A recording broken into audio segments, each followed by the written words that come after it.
if you're in that society and was cuddling up, having a cocktail with the dude that looked like a nerd. The picture that you showed me, I believe that one more so than the other.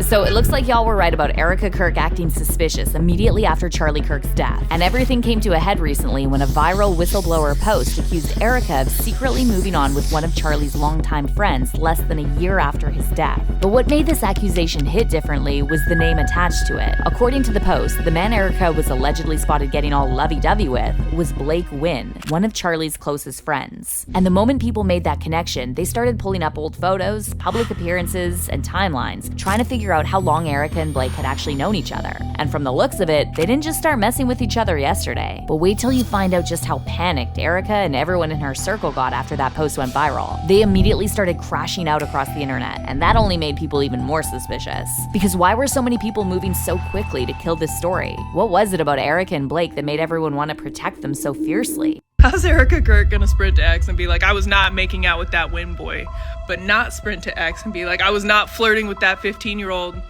I am not involved in any of these trafficking allegations. So the internet absolutely exploded recently after a whistleblower took to X with a very interesting claim. Erika Kirk, the same Erika who claimed to be so busy carrying Charlie's flame, had apparently already moved on from Charlie less than a year after his death. According to this whistleblower, a reliable witness had spotted Erika on a romantic night out with Blake Wynn, nephew of casino billionaire Steve Wynn. This witness reportedly placed Erika and Blake at the ultra-exclusive Beverly Hills Hotel, specifically at Bar 1912, a private invite-only venue inside the hotel. The source claimed the two appeared completely loved up, sharing hugs and kisses throughout the evening. You were posting about and his wife, and like you were really strong about it, and I'm like, yeah, oh my god, like that's exactly who's with this guy right now.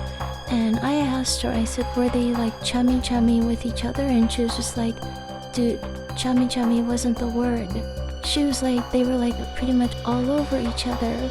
And she's like, aren't you guys like not allowed to drink because you guys were like hardcore Christian?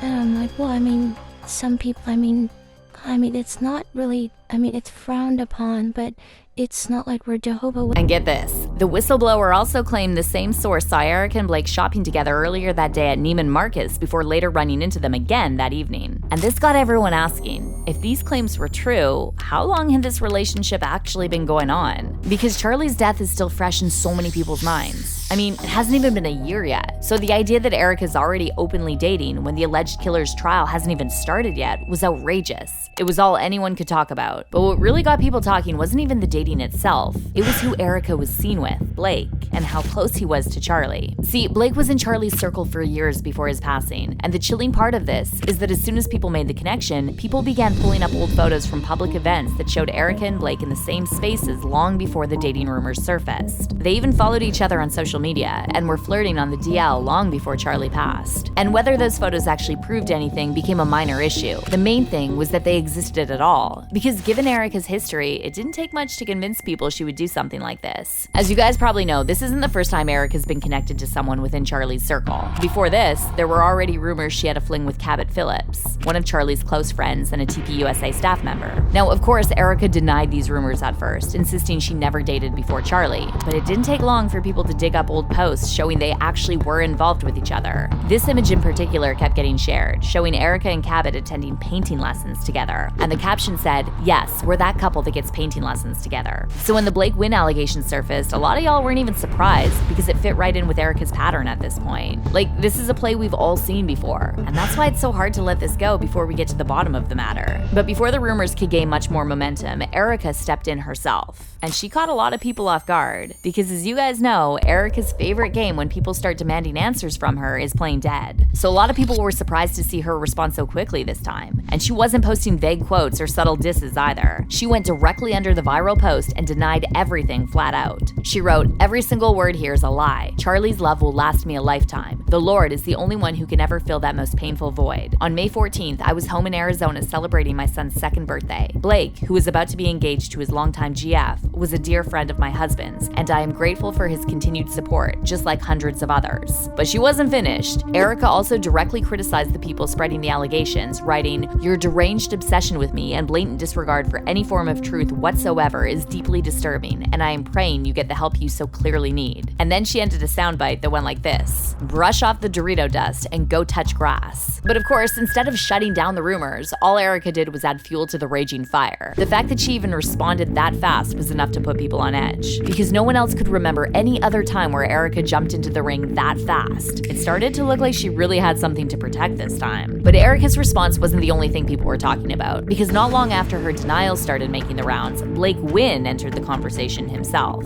And he didn't leave much room for interpretation. In a post responding to the rumors, Blake wrote, "Blake Wynn here. I hate to be the bearer of bad news to the cesspool of bots and ex-users that spend their entire day making things up under the guise of journalism, but I am not dating Erika Kirk." Now that should have settled things, at least in theory. Instead, though, it pushed the story even further. Because while some accepted the denials at face value, others started wondering why Erika would even go for a man already in a committed relationship. She could have picked anyone, and she went for her late husband's friend who's on the way to marriage. One person blamed it on her ambition, saying, "This is the Hollywood elite she has spent her whole life trying to break into. Not surprised at all if this is true."